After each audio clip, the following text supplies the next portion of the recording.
வணக்கம், நான் உங்கள் குக்கிங் தமிழ் ஆனந்தி. நம்ம சேனலை இன்னமும் சப்ஸ்கிரைப் பண்ணாதவங்க மறக்காமல் சப்ஸ்கிரைப் பண்ணிடுங்க. நாம் இன்றைக்கி பார்க்க போகிற ரெசிபி ஒரு சுவையான சத்தான கிராமத்து ஸ்டைலில் ஒரு தின்பண்டம் எள்ளு உருண்டை தான் பார்க்க போகிறோம். தேவையான பொருட்கள் என்னென்னு பார்த்துடலாம். 1 கப்பு எள்ளு, 1 கப்பு வேர்க்கடலை, 1 கப்பு ராகி மாவு, 1 கப்புக்கு பனங்கருப்பட்டி. ராகி மாவை நம்ம அப்படியே யூஸ் பண்ணக்கூடாது. அதை புட்டாவோ இல்லை ரொட்டியாவோ செஞ்சுட்டு தான் நம்ம இல்லை கலந்துக்கணும். நான் இப்போ ரொட்டி சுட போகிறேன். 1 கப் ராகி மாவு, 1 சிட்டிகை உப்பு, தேவையான அளவு தண்ணி கலந்து ரொட்டி செய்கிறதுக்கு மாவு பிசைஞ்சுக்க போகிறேன். பாருங்கள், இந்த பதத்துக்கு மாவு பிசைஞ்சுக்கணும்.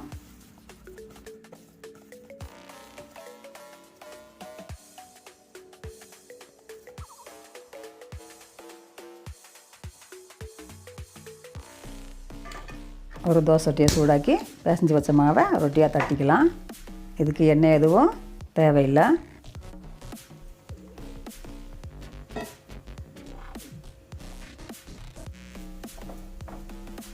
இந்த மாதிரி கொஞ்சம் நைஸாக தட்டிக்கோங்க. அப்போ தான் நல்லா வேகும் 2 பக்கமும்.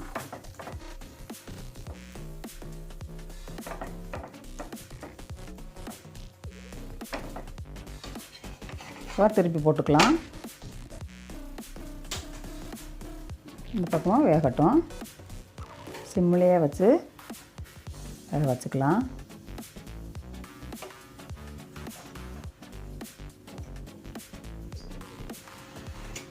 வெந்துருச்சு. இப்போது அதை தனியாக எடுத்து வச்சு ஆற வச்சுக்கலாம்.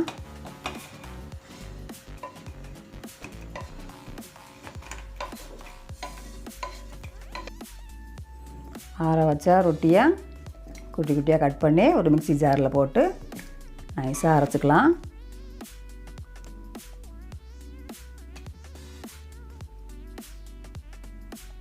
நல்லா வெந்துருச்சு பாருங்கள். இந்த மாதிரி நைஸாக அரைச்சிக்கணும். இதே மாதிரி வறுத்து வச்ச எள்ளையும் நைஸாக அரைச்சிக்கணும். எண்ணெய் விடுற அளவுக்கு அரைக்கணும். பாருங்கள்,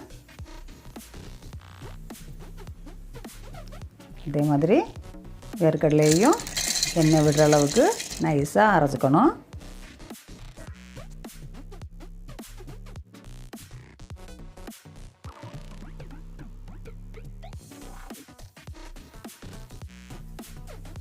பனை வெல்லத்தையும் இதே மாதிரி நைஸாக அரைச்சிக்கணும். பனை வெல்லத்துக்கு பதிலாக நீங்கள் நாட்டு சர்க்கரையோ மண்டை வெல்லமோ கூட போட்டுக்கலாம். ஒரு எம்டி பவுல் எடுத்துருக்கேன். அரைச்ச பொருட்களை ஒன்றா சேர்த்துக்கிறேன். இப்போ அரைச்ச எள்ளு, அரைச்ச அந்த ரொட்டி மாவு, அரைச்ச வேர்க்கடலை,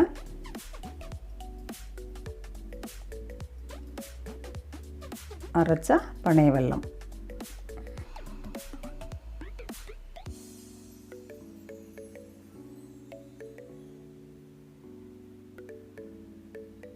இதை நல்லா மிக்ஸ் பண்ணிக்கிறேன். கை வச்சே மிக்ஸ் பண்ணிக்கலாம்.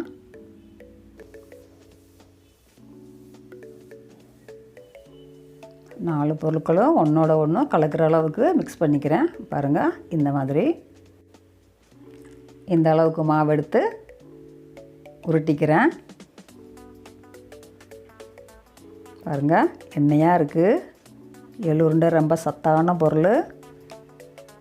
எள்ளு ரொம்ப இரும்பு சத்து மிக்கது. அதோட வேர்க்கடலை, ராகி, பனை வெல்லம் எல்லாமே ரொம்ப ரொம்ப சத்து. மெலிஞ்ச பிள்ளைங்களுக்கு இது கொடுக்கும்போது நல்லா உடல் தேறுவாங்க.